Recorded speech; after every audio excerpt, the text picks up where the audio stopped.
Урматтуу мекенештер, Россияда мигранттарга көзөмөл күчөтүлдү. Россиянын аймагында тиешелүү документтериңиз жок жүрүүдөн абайлаңыз. Каттоого туруу, регистрация, ННН, ДМС, ОМС, СНИЛС, Медкнижка, эмгек келишими, кара тизмеден текшерүү, башка тилге которуу, иш кагаздарда көйгөй болсо кайрылыңыздар. Албетте, официалдуу.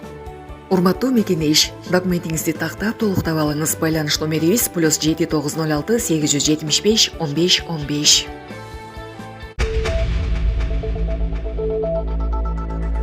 Трамп менен Путин сүйлөшкөндөн кийин рубль көтөрүлдү.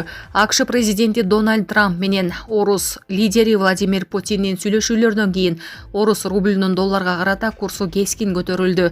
Бишкек убактысы боюнча саат 14:50 карата доллардын рубльга болгон баасы 89,49 чейин түшкөн. Белгилей кетсек, 2024 жылдын декабрынын аягында орус валютасы америкалык валютага карата кескин арзандаган. Анда доллардын курсу дээрлик 112 рубльга чейин көтөрүлгөн. Эскерте кетсек, кечээ 12 февраль күнү кечинде Путин менен Трамп дээрлик 1,5 саатка созулган телефон сүйлөшүүлөрүн өткөрүшкөн. Лидерлер Украинадагы кырдаалды жөнгө салуу, жакынкы чыгыш, Ирандын өзөктүк программасы жана экономикалык чөйрөдөгү эки тараптуу мамилелерди талкуулашты. Бишкектеги номер 72 мектептин окуучусунун өлүмү боюнча классташтары билдирүү таратышты. Бишкек шаарындагы номер 72 мектептин окуучусунун өлүмүн баяндаган видео социалдык баракчаларга тарады. Анда Анна аттуу каза болгон баланын классташтары видео тартып, окуя тууралуу билдиришкен. Аннастын өлүмү боюнча чын маалыматтарды айтып чыгууну туура көрдүм. Бул видео окуя болгон күнү тартылган.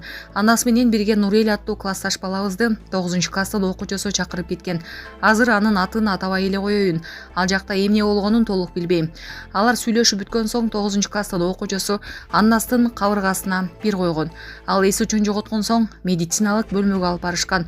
Ал жерде өтө көп окуучу балдар болгон. Бөлмөнүн ичинде Аннас бир аз өзүнө келип, эч ким урбагандыгын билдирген. Анткени урган бала жанында тургандыктан корккон. Бирок кайра эс үчүн жоготуп, ооруканага жеткирилген. Окуяны билгендердин баары үстөмдүктөн улам ооз ачып айта албаган. 4 февралда ал ооруканада каза болгондугун угуп, үн катпай отурууга чыдабадык деп баяндалган тасмада.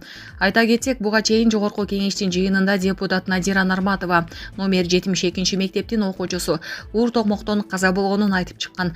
Мындан соң Ленин райондук милициясынын басма сөз кызматынан факты боюнча тергөөгө чейинки териштирүү иштери жүрүп жатканын, иш райондук милициянын жетекчилигинин көзөмөлүндө экенин билдирген. Ал эми окуядан кийин медиа директор баш болгон бир нече мугалимдер иштен кеткенин билдирди. Мюнхенде митингчилерди унаа тебелеп кетти. Германиянын Мюнхен шаарында айдоочу унаас менен топ адамдарды сүзүп кетти. Бул туурасында чет элдик басылмалар жазышууда. Маалымдалгандай, азырынча жабыркагандардын саны 15ти чамалайт. Окуяга күбө болгондордун бири унаа адамдарды атайлап тебелегендигин билдирген. Полиция учурда жеринде иш алып барып жаткандыгы маалыматта кошумчаланган. Алдын ала маалыматтарга караганда, унаа сүзүп кеткендер профсоюз уюмунун митингинин катышуучулары болгон. Кабулда жанкечти министрликтин алдында өзүн жардырды. Оганстандын борбору Кабулда шаар куруу жана турак жай министрлигинин имаратынын алдында жанкечтинин жартыруусунан бир адам каза болду. Бул туурасында чет элдик басылмалар жазышты. Маалымдалгандай, кырсыктын кесепетинен дагы 3 жаракат алган. Министрликтин маалымат катчысы Мухаммед Камаль басылмаларга жардыруу болгонун тастыктаган. Террорист өзүн жардырар алдында имаратка кирүүгө аракет кылган, бирок коопсуздук кызматкерлери аны токтотуп калышкандыгын кошумчалаган. Кыргызстанга былтыр сырттан 2,9 миллиард доллар которулду. 2024 жылы сыртта жүргөн мигранттардан Кыргызстанга 2 миллиард 989,46 миллион доллар которулган. Мунун басымдуу бөлүгү 2,7 миллиард доллар Орусиядан жиберилген. Бул тууралуу Улуттук банк кабарлап, акыркы жылы алыскы чет өлкөлөрдөн которуулар арбыганын билдирди. Ал эми Кыргызстандан чет мамлекеттерге 2024 жылы 445,75 миллион доллар жиберилген. 2023 жылы чет жакта жүргөн жарандар 2 миллиард 706 миллион доллар которгон. Булак Азаттык.